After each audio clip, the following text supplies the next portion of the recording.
Hello my people, now well done. Today we don't still come with better news. This one they make our hearts the yori.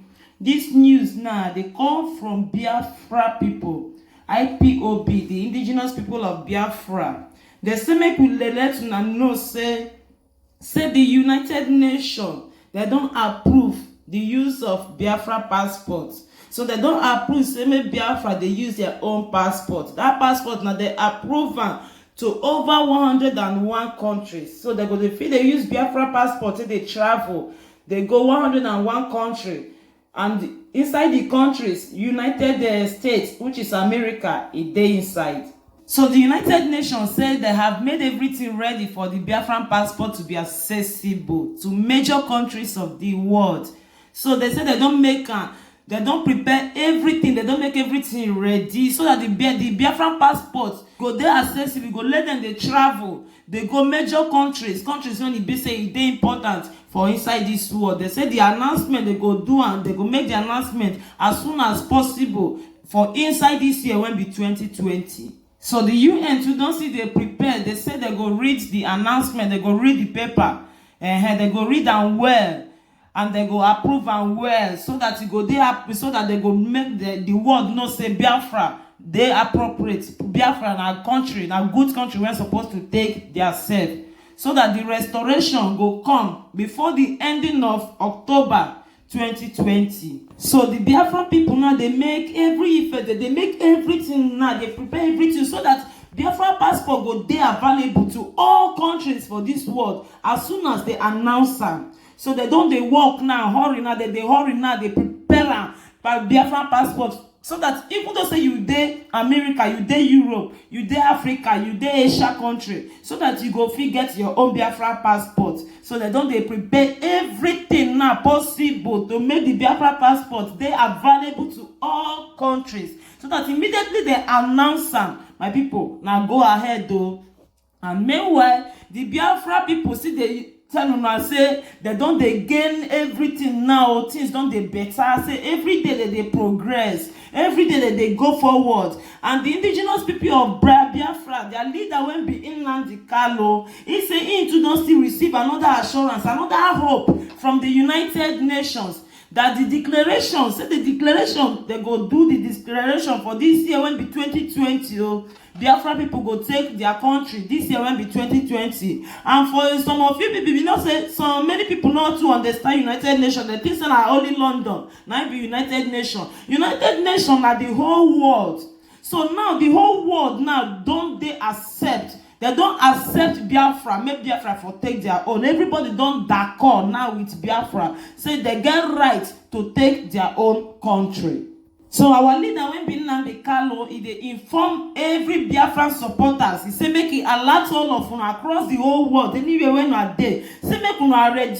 Say immediately they blow all your man said pure. Say na celebration for Igbo land. They say Biafra land everywhere for Bendel. He say na go dance well. He say and the declaration they want make they declare the thing even before this October this year. So by the end of October 9 they won't finish everything so that immediately Nigerians they do their independence. Then the Biafra people go to take their own side. So they say the celebration when they want to do so now for the whole full month, which is 30 days, so now they want to dance, take jolly, take praise and thank God for what they do for their life. So they say make una who hear the message, make it inform the other people for the whole world. Say make una ready say this year when be 2020 now the year of freedom of Biafra land. And our leader when still be Nnamdi Kanu, see they let us they know they bring force more for year. They let us they know say in don't see they ready another meeting when he want to do with the United Nations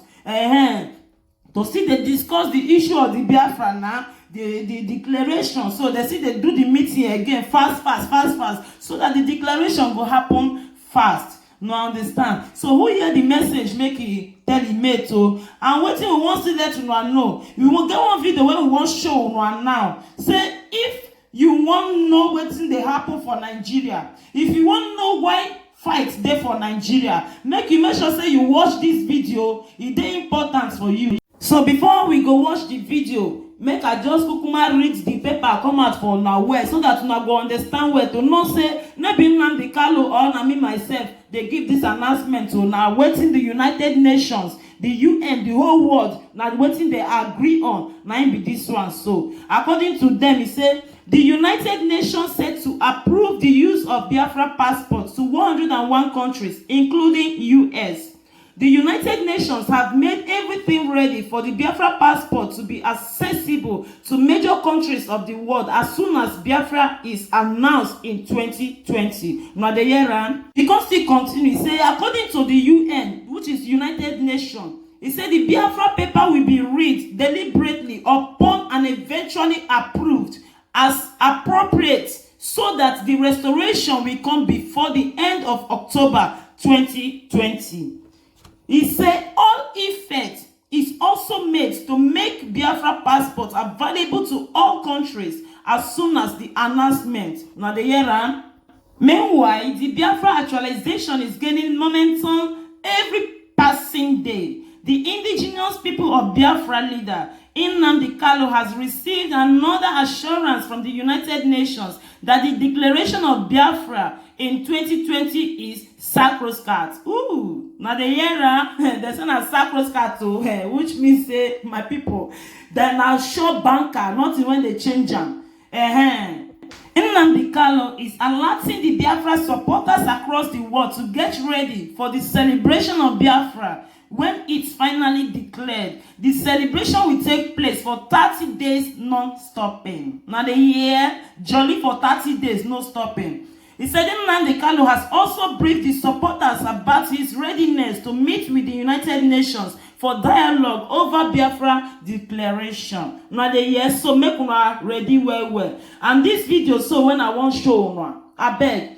if you be Igbo outside Yoruba, all of una for Nigeria, the whole full Nigeria state, this video concern all of una. Make una sit down well, make una hear from the horse's mouth, from the British people when it be say, after the independence of Nigeria, how they take do meeting with Hausa people, take Dakar with Hausa people, the northern side of Nigeria, said the presidency, e no go ever go to the eastern part of Nigeria. They no go let Biafrans lead, because they want make they thief everything when be say na in Biafra get. So make una see say everything when they talk and everything when Biafra people they suffer na true. So una see why Biafra they won't take their self, because for how many years Biafra people they not give them the chance to rule. That they use Uruuru, they do the election, and who they appoint now go lead. Just because say they don't do that call with the British people, and the Yoruba people come see the mumu, they follow them.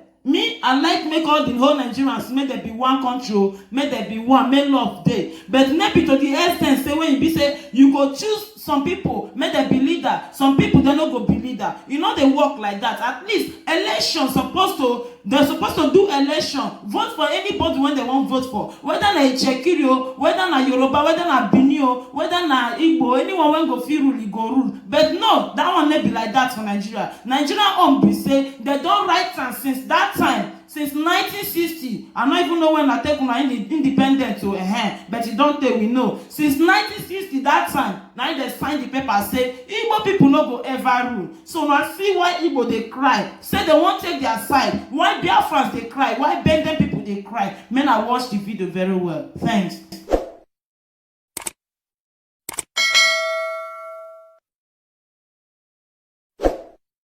Hello. And Mrs. Carol Smith, welcome to the program. Thank you.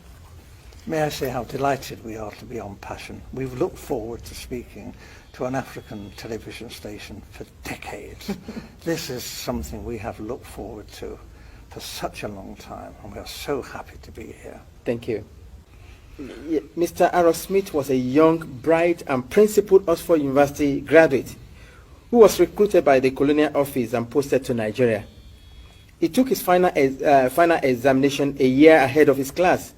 He also married Mrs. Carol Smith, whom he met while they were both at Oxford University. Together they went to Nigeria, where they had their 2 children. Mr. Aaron Smith, you were featured in a program recently by BBC Radio 4, yes, titled Document. Yes. And that was hosted by Mr. Mike Thompson. Yes. You are alleged that the British government rigged the first and most important election in the history of Nigeria in 1959 in favor of the North. Am I correct? Yes. How long were you in Nigeria for? From 1955 to 1960. And we were based in Lagos. I was on the staff of the Department of Labour. I was largely occupied with employment problems, all the employment exchanges, and statistics and international reports, and was kept pretty busy. I was also stationed in Lagos in charge of the capital and the port. I was the port labour officer as well, and I also devised a port labour scheme and later a social security scheme, which was one of the first in Africa, which guaranteed workers some income after they'd finished work. It was a providence scheme. As I say, it was called the National Providence Scheme, and I was very proud to have put that on the statute book. I was going to ask you what your role is. You've mentioned three important. Is there any particular name given to your office while you were there? Just labour officer. I was a labour officer, a senior civil servant. Okay. I only intended to stay in Lagos initially for 2 tours of duty. Although, because of this conflict with the elections, there were difficulties. Actually, government wouldn't let me leave the civil service. They were determined that I should stay in the civil service after my 2 tours. And I was offered very considerable incentives, including a knighthood, to stay and work for government. Primarily this was because I had access to state secrets. I learned, and the Governor-General himself confirmed this to me, that the elections were rigged, contrived. The intention was that the North should rule Nigeria. Even in '56, the northern leaders were very proud and were saying, if they couldn't run Nigeria, never mind elections, they might not join Nigeria, they might leave. And we all thought, well, how would they survive? There were no industries, there's not a great deal of agriculture, some groundnuts in the north. This wasn't very practical at all. And then it was, the Governor-General seemed to be thinking that the North couldn't, even if it won an election, rule Nigeria by itself. The South wouldn't stand for that. So there had to be a partner, either the Igbos in the east or the Yoruba in the west, to team up with the North. What he didn't want was for the 2 southern parties, the Igbo and the Yoruba, to team up to form the government, because he believed the North wouldn't tolerate that and talked about leaving the federation.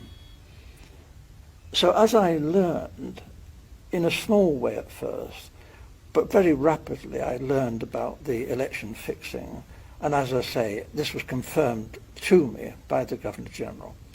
He actually said that he wanted me to know the truth because he wanted me to know how much trouble I was in. You mentioned statistics, you were collecting figures. Yes.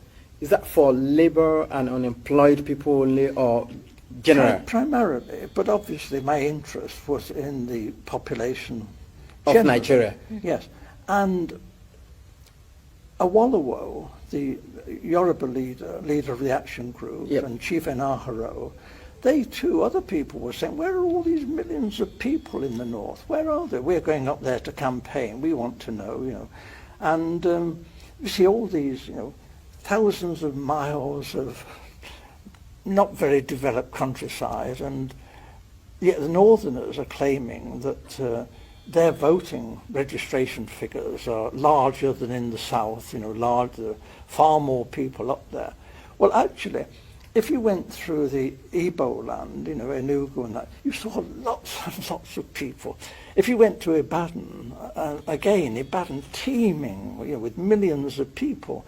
But we didn't actually see many northerners, and obviously not many northerners at that time came to Lagos.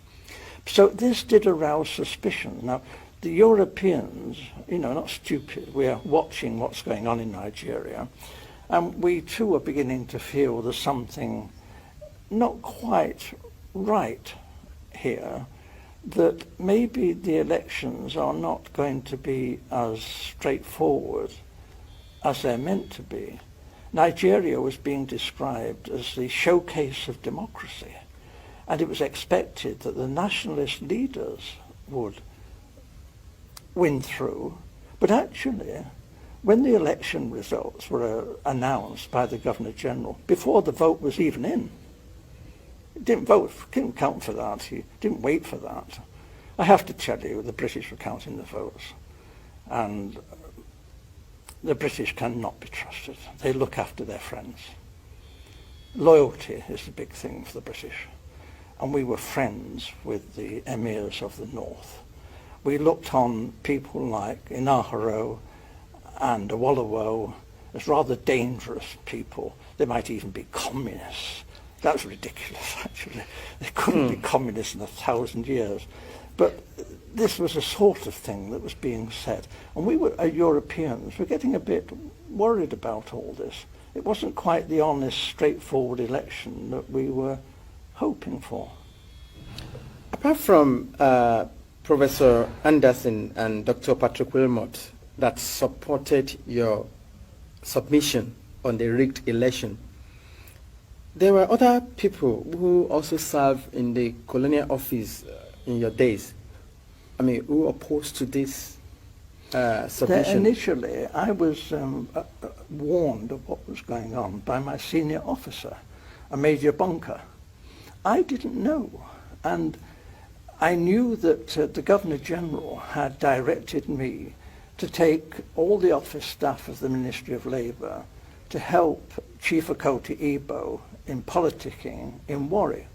And this was most irregular, and I refused to do this.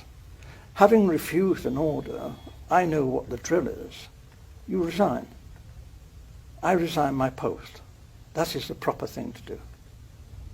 What they did then was rather devious. They persuaded me to withdraw my resignation, and when I did, they sacked me.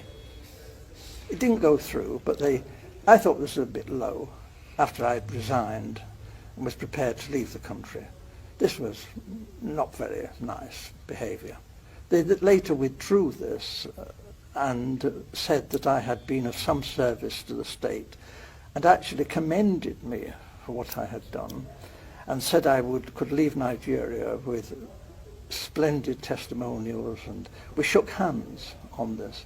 And this was done with the recognition of the Deputy Governor-General, Sir Ralph Grey.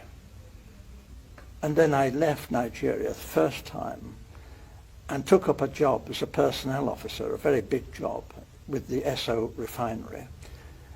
And then government came after me, declared that I was a traitor, and I had betrayed the British people, ought to be imprisoned, and I lost that job. And then they came to me again and said it's all been a big mistake, dreadful mistake. I'm a jolly decent chap, Oxford chap, and they put me on a plane straight back to Nigeria, where I'd make up for the time I'd been away. There was a great deal of good work for me to do, and we fell for this. We shouldn't have gone back, but we did. Now, if you recall what you said about the role of the Governor-General and the attitude of the British government in particular, regarding the fear that Awolowo, Okoti Igbo, and the lot of them from the south are dangerous. Is there a particular reason? Why the fear from the British government? Is it that they don't want to release or relinquish Nigeria? They still want to control Nigeria? they knew that the North would do as they said after independence. If it had any, the North would just, because it was their habit, they liked the British, whereas the nationalists were an unknown factor. Actually, when they took the flag down and hoisted the Nigerian flag, not one of the major nationalist politicians was there. They weren't even on the platform. This was incredible. These were the people who had sought independence. The people in the North didn't want independence. They didn't want the British to leave. So this was a farce. And for most Europeans who were very close and watching this, we were disgusted. We thought this really had been manipulated, this election. It was unworthy. It was unworthy of the British people, this. This was no honest, straightforward thing that you would expect Britain, the mother of parliaments, to do. This was cheap and low and criminal. And I opposed it. And I opposed it then, and I've opposed it ever since. And I'm telling you the truth. And I was warned, if I told you this state secret, my life could be forfeit. Earlier on, you said the British government wanted the North in alliance with either of the southern region, either with the Yorubas or with the Igbos. But without which they yes, cannot they can't do it rule the country. The problem was that Awolowo was a highly principled man. Okay. You didn't talk to Awolowo about squalid deals and fixing things. Awolowo was not that kind of person. If you read his books, this man was a world statesman. And his young lieutenant, Chief Enaharo, was brilliant, absolutely brilliant. However, they did do a deal with Zik, Dr. Azikiwe, okay, from the East. Dr. Azikiwe, there was this big problem in Nigeria. It's the same big problem in America and in Britain. How do you get funds to fight elections? The candidates in Nigeria had no money, but they did have marketing boards, which were a kind of semi-nationalized industry. And they borrowed money from the marketing boards. But there was a suspicion that Dr. Azikiwe, who has formed his own bank, the African Continental Bank, was actually bankrupt.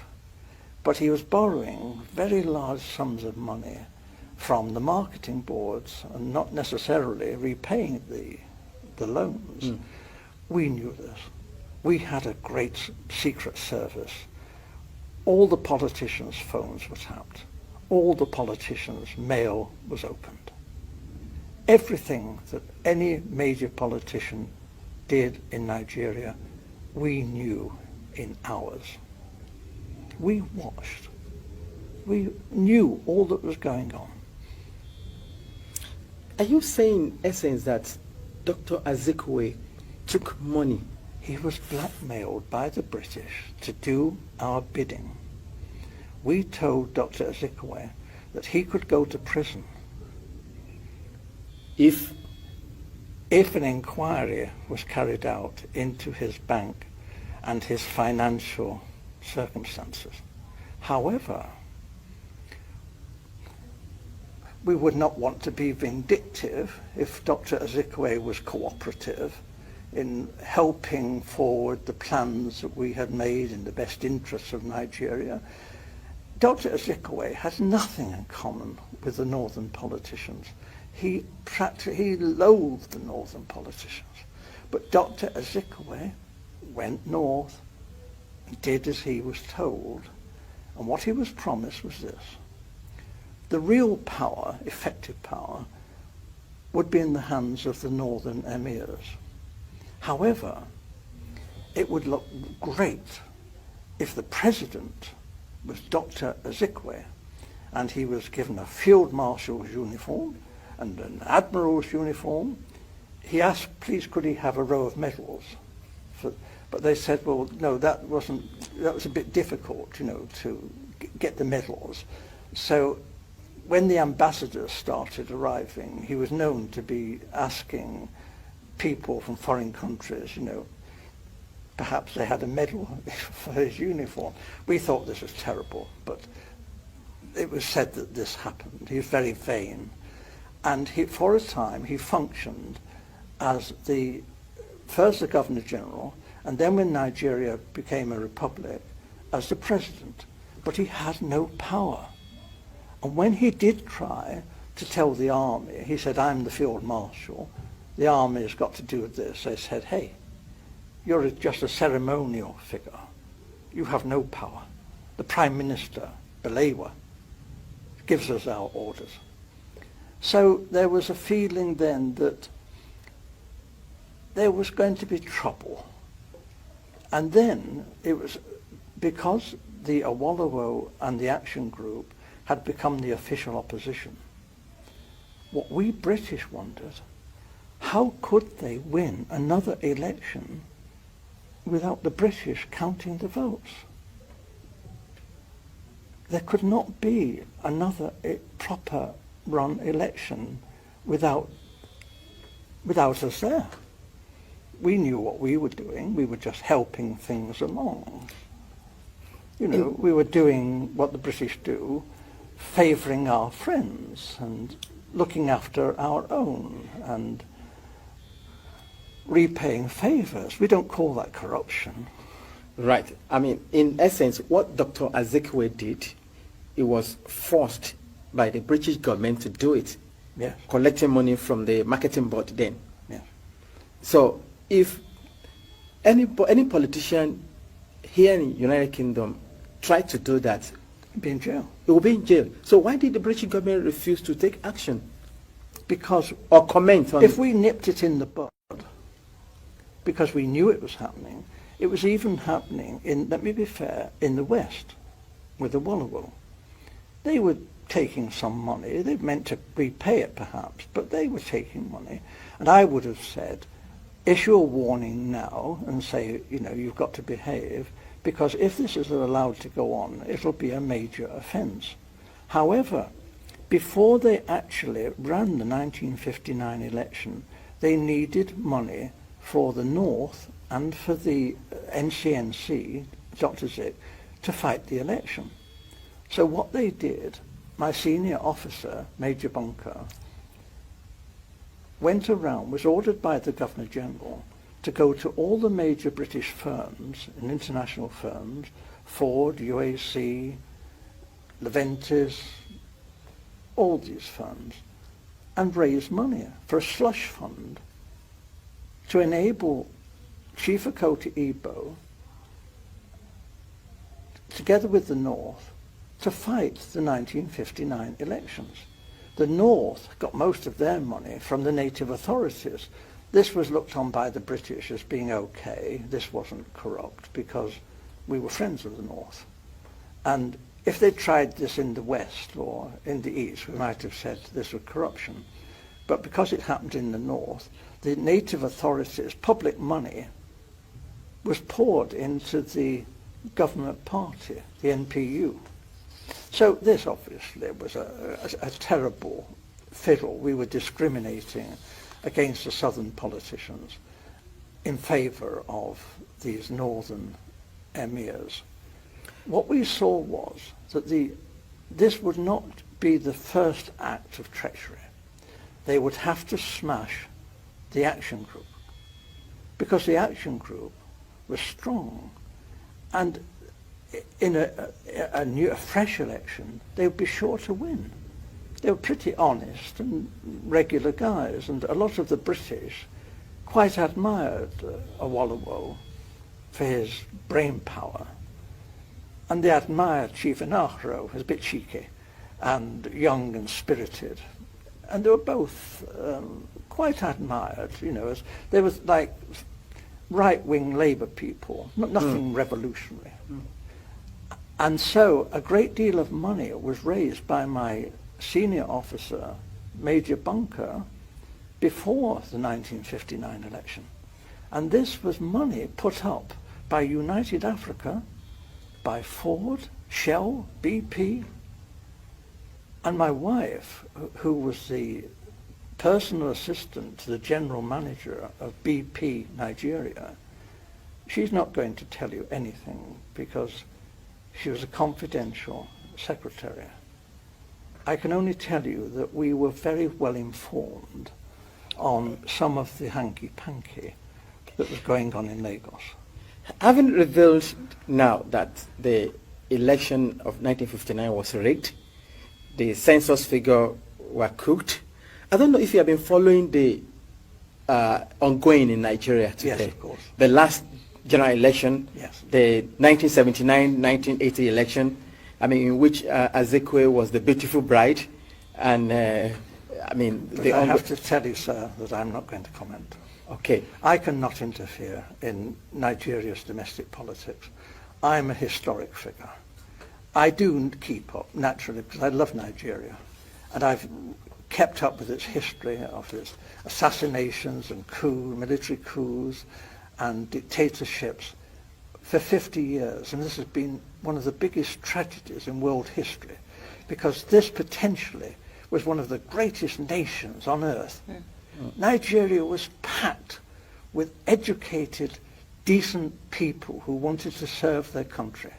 Since you lost that job that the government threatened or went behind you to say that you were disloyal to them and you were fired, have you ever worked any other place since? Have I? Have you worked in any other company Yes. since? I didn't go to Oxford in the usual way. I came from a very poor family and left school when I was 13 years old. And I served a factory apprenticeship as an engineer, which is very unusual for an Oxford undergraduate. At Oxford also, I trained as a social worker. I'm a fully qualified social worker. So although, and as a personnel officer too, although the government stopped me working when I returned to this country and I was quite ill, I did a lot of voluntary work from this time on, both in the medical field, in the field of young girls.